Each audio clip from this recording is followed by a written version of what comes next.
કરે જાણવા જેવી વાત અજાણસે પાનભાઈ અધૂરા પનમાં નહીં હોય કારણ કે શિયોલ ગોમ વાળાની ભજન કરે પણ શિયોલ ગોમ વાળો હોય કોઈ નહીં દેખાતું ગણીને 4 જણા છે તો ભજન કને કરાયા ઈ તો ઓળખો કે કોણ છે હે હોફળશો તો કોક લઈ જાહો ઉતારશો તો કોક જીવનનું કલ્યાણ થાય અને કરશો સેવા તો મળશે મેવા નહીતર નથી કોઈ લેવા દે ગરદણીએ ખર્ચો કર્યો એક ન કર્યો જો બાજુ વાળો એક ન કરે ને આપણે લાભ ના લઈ શકે ને તો આપણાથી અભાગીઓ એવો કોઈ બીજો જીવ નથી સાહેબ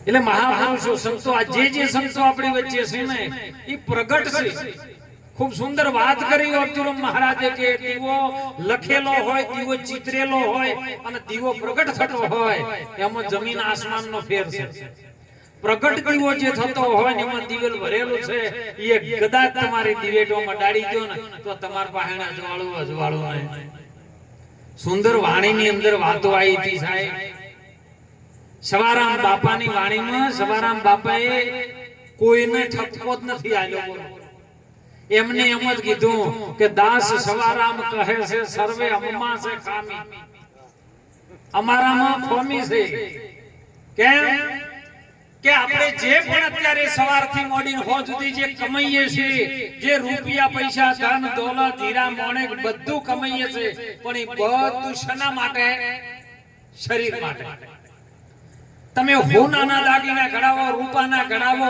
ચોદીના ઘડાવો હું તો કહું બગસરાના જ ઘડાવો પણ એ બધા દાગીના કના માટે તો શરીર નાશવંત છે સંતો કહે છે શરીરનો ભરોસો રહેવાનો પણ શરીર છે એટલી ગળા કંઈક તમારી અંદર બેઠેલો છે ને જોણી લો આ શરીર જેના વડે છે ને એને તમે જોણી લો એ કોણ છે હમણાં સુંદર વાણીમાં વાત આવી બધું વાણીમાંથી આવે મારી પાસે કોઈ હોતું નહીં કે વગણ પોખ મે વગણ ચોચે એક પંખી દેખા મને હંસા નજરે આયા જેને જેને નજરે આવી નીરો વાણી બોલવાનું બંધ થઈ જાય છે જેને જેને નજરે આવી જાય ને એને બોલવાનું બંધ થઈ જાય બોલી જ ન શકાય કારણ કે એ કશું છે જ બોલો છું એ નથી વાણી વાત આવ્યું કોણ બોલે ને પછી કોણ હોભળે કોને કહું દલડાની ઈ વાત ઈ ભૂમિકા આત્માની છે અને આત્મા એ જ હંસ છે અને હંસ જો આત્મા ઓળખાઈ જાય તો એવું જ કીધું કે આત્માને ઓળખ્યા આત્માને ઓળખ્યા વિના બીજો કોઈ આત્મા એટલે કોઈ પદાર્થ નથી આ તમને ઓળખ્યા વિના લખ 84 ના મટે અને બ્રહ્મણાને ભાગ્યા વિના ભવના ફેરા એટલે આ સંતો છે ને એ રૂપ છે આ જગતની માયા છે અને બધું આખું જગત પુરુષન ભગત રૂપમાં ફસાઈને પડ્યું ગુરુ મહારાજના સંતો જે પ્રગટ જ્ઞાની સંતો છે ને એ તમને સ્વરૂપનું જ્ઞાન કરાવે રૂપનું નહીં રૂપનું જેને જેને જ્ઞાન થયું ને એ બધા ભમતા ફરે છે જ્ઞાન જેને સમજ નહીં ભમતા ફરે એટલે રૂપનું જેને જ્ઞાન થાય એ આખા જગતને મોહીને બેહી રહે પણ જેના સ્વરૂપનું જ્ઞાન થાય ને એના જીવનની અંદર એને પ્રગટ આનંદ પ્રગટ થાય અને આનંદ જ્યારે પ્રગટ થાય ને એ આત્માનું સ્વરૂપ છે અને એના વડે પરમાત્મા આવે હો પરમાત્માને તમે બે જુદા નથી પરમાત્મા અને તમે જુદા નથી પણ ત્યાં સુધી પહોંચવા માટે જે જુગતી સંતો પાસે છે ને એ જુગતી ને શીખવી પડે હમણાં સુંદર વાત નથી તમે મેલી દો હું ને મારું હું મારું બે હાલ મૂકવું છે પણ જગ્યા જો છે કોઈ ઈ જગ્યાએ મેળવું તારા મારામાં હવે કોઈ નથી મેલી દો તમે હું ને મારું આ બધું મેલવું છે પણ જગ્યા કઈ જગ્યા જો મેલવું છે ઠેકાણું નથી એટલે મેલું છે એકબીજાના ઉપર એટલે આર્યો પાર પડતો પાય ગુરુના ચરણમાં વચનમાં બધું મૂકી દે સદગુરુનું વચન એ જ આચરણ છે અને એની અંદર તું મૂકી દે ને તો તારો બેડો પાર થઈ જાય એવી વાત છે બધી ખોમીઓ આપણામાં છે બીજા કોઈનામાં છે પણ આપણે આપણી ખોમી સુધારવા માટે મહેનત કરતા નથી જો આપણી ખોમી સુધારવા માટે આપણે મહેનત કરીએ ને તો એક પલની અંદર વાર થાય એવી નહીં છે હજારો વર્ષ પહેલા તપ કરતા અને ભગવાન પરમાત્મા જ્યારે પ્રગટ થતા ને એ વાત અત્યારે નથી અત્યારે તો કલિયુગ છે કળ યુગ, આ યુગને તમે કળીને ચાલો તો તરત પરમાત્મા. કલયુગ કેવલ નામ આધારા, સમર સમર નર ઉતરી જાય બહુ પારા. એક નામનો આધાર લઈ રહ્યો અને નામ ગુરુ મહારાજના ચરણમાં પડ્યું છે. બીજા કોઈ ફેક્ટરીઓમાં નથી પડ્યું હો, કોઈ કંપનીઓમાં નથી, કોઈ કરિયાણાની દુકાનમાં નથી, કોઈ તેલની કંપનીઓમાં નથી, કે ચોય દારૂના અડ્ડા ઉપેરે નહીં. સદગુરુના ચરણમાં નામ પડ્યું છે અને ચરણ છે ને ગુરુ મહારાજનું વચન છે સાહેબ. અને એટલે તો સંતોએ કીધું છે વચને બ્રહ્માંડ રચ્યો છે, વચને પવનાને પોણી, વચને સાત સમુદ્ર રચ્યા અને વચને પૃથ્વી ઠેરાણી. તમે કોઈ લેજો સત્ય વચન જોણી. અરે ગુરુજીના ચરણમાં સાજુ સર્વે સુખ છે.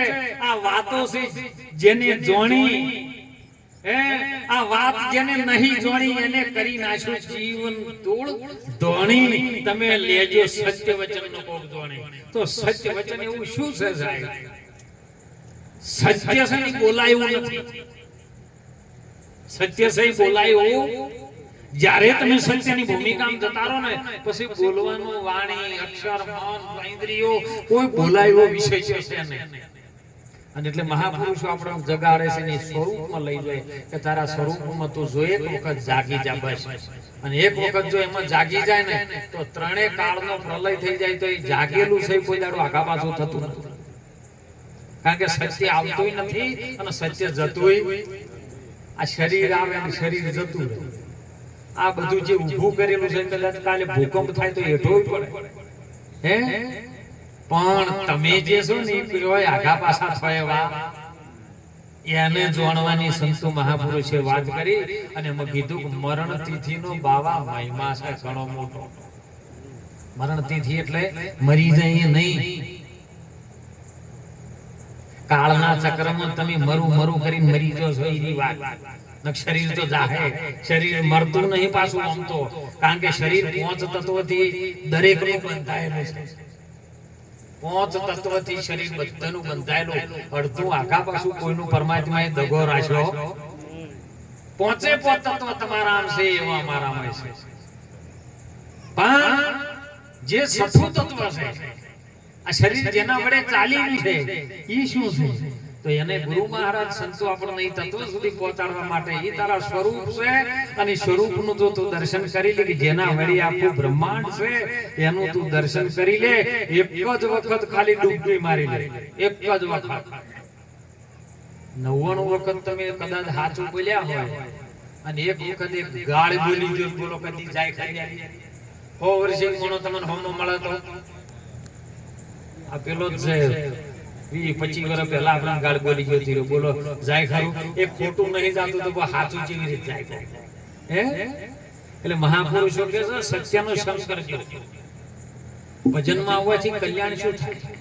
ભજનમાં આવવાથી મહાપુરુષો કહે છે આ જે હાલ દ્રષ્ટાંત દ્વારા સિદ્ધાંતમાં વાત સમજાય ને એવું જીવનનો ઉદ્ધાર થઈ જાય.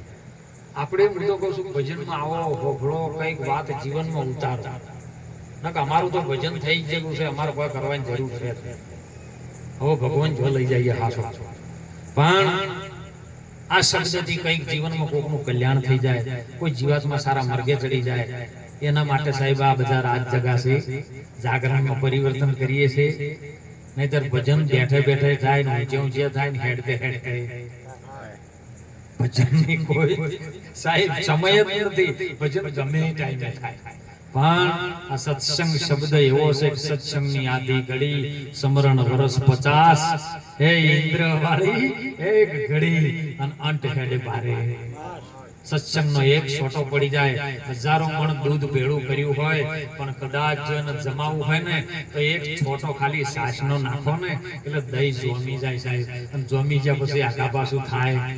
જો ગુરુ મહારાજ પાસે આપણે આવો જો છોટો નખાયો હોય ને સત્સંગ રૂપી જે વચન રૂપી સોટોમાં નખાઈ ગયો હોય ને પછી આપણાથી આખું પાછું જોઈ થાય.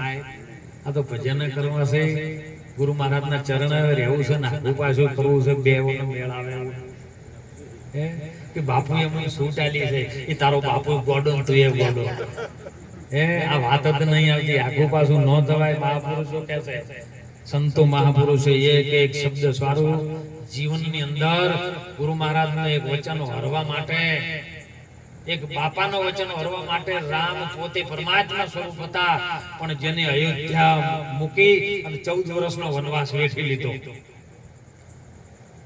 એક વચન હરવા માટે બોનુલખ માળવાનો ધણી ગોપીચંદ સાહેબ બોનુલખ માળવો મૂકી દીધો. એક વચન હરવા માટે હરિચંદ્ર રાજા તારામતી ને રોહિત જેને પોતાનું રાજપાટ સર્વત્ર સમર્પણ કરી દીધું. આજે આ બધું આપણે એક મીડિયાના ઠોઠર સૌરસિંહજી નહીં મેલી ગયા હતા. અને અડધા તો પંખાની શરતે આવી જાય એટલે વાયરો શીત તો ધુમાડો હોય. તમે ઘણીવાર મનને કાબુ ન કરી શકો તેના કરતી હોઈ રહો, કોકની રાત બગાડ કરો. એટલે જીવનમાં ખૂબ જોણજો. તમારો નિયમ નો સંયમ પાકો હશે તો જ ભજન પકડાય ને નહીં પકડાય જાય. ને ગાવો બજાવો કરે કિલો ન કાળદે ન પડે શેડા ભીતર પથરા પાણીમાં રહે પણ અંદર પૂછ ન. પથ્થરના તમે ટુકડા કરી નાખો એનો ભૂકો 10 વર્ષે પાણીમાંથી કાઢો તો રહે હુકો નો હુકો. પથ્થરો કદી ના પલળે, ઉપર પલળે ખરો પણ ટુકડા કરે ને કોરો ધાકોર હોય. એટલે બા મને નતા કહેતા ઘરી ઘરી કંટી બતો પેરી એક કે તૂટે દેખ તો ખરી. ગુરુન પેરાઈ ચેલા કંઠી ચેલા જવનથી આ મેળ દેખ બાદુ નહીં. એટલે મહાપુરુષો સંતો આપણને એક જ વાત કરે છે કે સ્વરૂપનું જ્ઞાન કરજો સાહેબ. તમારા સ્વરૂપની અંદર જો ધ્યાન કરશો ને તો એક જ વાત છે, ગુરુ મહારાજના વચનમાં વિશ્વાસ રાખજો. વચન છે ને એ મોટા મોટું 14 લોકમાં લાખા વચન રમી રહ્યું છે. એ વચન કોક જોણે છે સંત પુરાણે. એ સંતોની પાસે પડ્યું છે, તું જઈને એને લઈ રે જોણી લે. જો મોનવાનું એ નહીં, ભગવાન નહીં મોનવાનું નહીં. આ તો બધા મોની લઈ ગયા. અમે કે માતાજી મોનો છે, પેલો કે અમે કાલિકામાં મોનો છે, પેલો કે અમે કૃષ્ણ ભગવાન ને મોનો છે. એટલે આ મોનવાનું નહીં શું છે એને જોણો. કારણ કે જેને જેને મોનેલા હતા ને એ તો સમય આવ્યો દેહ હેઠો પડ્યો. સમય બલવાન હે નહીં પુરુષ બલવાન. કાબે અર્જુન ને લૂંટ્યો એ જ ધનુષ ને એ બોણ. સમય હતો એટલે અર્જુન એક બોણ થી હજારો બોણ વર્ષા કરાવતો અને એ જ બોણ ને એક ધનુષ્યના હાથમાં હતું. પણ જ્યારે ગોપીઓ લઈને જતો હતો ને, કારણ કાબે એને લૂંટી લીધો તો કશું બોણે હાથમાં નતું આવ્યું. એટલે શું છે આ એને સમજો બસ. અને સમજવાથી સુખ થાય છે, બીજાથી તાતું સમજણ જીવનમાંથી જાય તો પછી જોયા જેવી થાય. જોઈ જો સમજણ જીવનમાંથી અને સમજવામાં બહુ મજા છે હો. સંતો મહાપુરુષો પોકાર કે આપણા ઘડિયાની પહેલા કે એ મોણ સમજી ગયો થારું થયું હે. અને જે સમજી ગયા ને એને થારું થયું છે હો.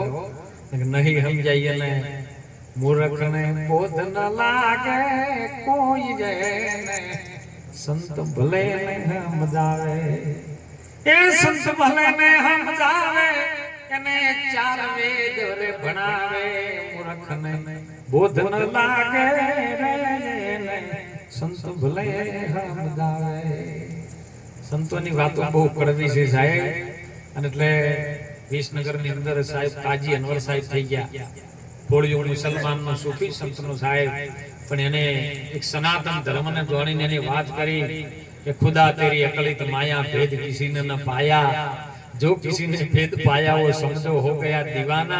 कोई कोई मूर्ख के ओमो कोई होए ढाया. ए नजरबंदी का खेल तूने कैसा रचाया. पाखंडी सिर साया सच्चा बोले तो सबका वेरिन झूठे जगत परमाया. खुदा तेरी अकलित माया भेद किसी ने न पाया. જેને જેને ભેદ પાયો ને ગોડા થઈ ગયા. અને ગોડા છે ને તો જોવો આપો ગીગો ગોડો, જલારામ ગોડો, હે મીરા ગોડી મારો નરસૈયો ગોડો, અરે કબીર ગોડો મારો સદારામ ગાડો.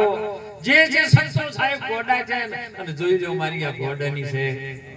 આજે બધા ગોડા જ ગણે છે કે હવે પણ એ ગોડાની વણઝાર કોક દાડો યાદ આવશે સાહેબ. સમજી લો પ્રગટ છે એટલી ઘણા કઈ કરવું એટલું કરી લેજો, નહીતર જીવન જોબન રાજ ધન વિચળ ની રે કોઈ. જેના માટે આપણે મહેનત કરીએ છે ને, જેના માટે અત્યારે સોશિયલ મીડિયા એટલું બધું આગળ જતું રહ્યું છે ને, એ મા બાપને શું વેદના થતી છે ને એ મા બાપને પૂછો તમે. મા બાપની સેવા નહીં કરતા, મોબાઈલો લઈને બેસી ગયા હોય છે. મા બાપ બાજુમાં રાડ પાડતા હતા એટલે આ પોણી પાકે તો પોણી મોબાઈલમાં જોવે. સેવા કરી લ્યો અને એમાં છોકરાનો કોઈ વોક નહીં, માયાનો દોગ છે. હું તો કહું છું, કારણ કે મને ઘણી વખત પ્રશ્નો પૂછે છે સાહેબ કે બાપુ આપણને અત્યારે આ ટેકનોલોજી મોબાઈલ 6 ઇંચનો છે વાલાભાઈ, આપણને આટલી બધી ઓમાં ખબર નથી પડતી, તો નાના નાના છોકરાને એટલી બધી ખબર કેવી રીતની પડે છે? કીધું જે દિવસ ભગવાન કૃષ્ણજી અભિમન્યુ એની માના કોઠામાં હતો અને ભગવાન કૃષ્ણજી 7 કોઠાના યુદ્ધની વાત કરતા હતા, 6 કોઠાના યુદ્ધની વાત કરતા કરતા એ અભિમન્યુની માં છે ને એ ઉતરા હુઈ ગઈ સાહેબ, ઉતરા. એટલે ભગવાન કૃષ્ણજી બોલ્યા કે બેન તો હુઈ ગઈ છે સુભદ્રા? એમાંથી પેલો બોલ્યો છે કે મામા હું જાગું છું, જો ગર્ભનું જ્ઞાન, અને ગર્ભમાં જે જ્ઞાન થાય ને એ 12 વર્ગમાં થતું જ નથી. હું કહું સુખદેવ મુનિને ગર્ભની અંદર જ્ઞાન થયું. બોલો બધું તૈયાર લઈને આવ્યા હતા ને, એમ 1000ની દીકરીઓના સારા દિવસો રહ્યા હોય ને એટલે મોબાઈલમાં પછી પેલા થિયેટર ને રણબંકાનું જ જોતા હોય બેઠા બેઠા, બાપા બાકાનો, જેઠાલાલનો, દેરાણી જેઠાણી લડાતા હોય એવું. પછી બાળક જ્યારે આવે ને સિંચન કરીને બહાર આવે ને એટલે એ લડાઈ જ કરતું હોય, એ મોબાઈલ ફેંકતું હોય ફટફટ. ખબર છે કે મોબાઈલ ગર્ભમાંથી જ જ્ઞાન થયું છે. આ તો હજી જવાય દો 20 વર્ષ મોબાઈલ ડાયરેક્ટ લઈને આવશે.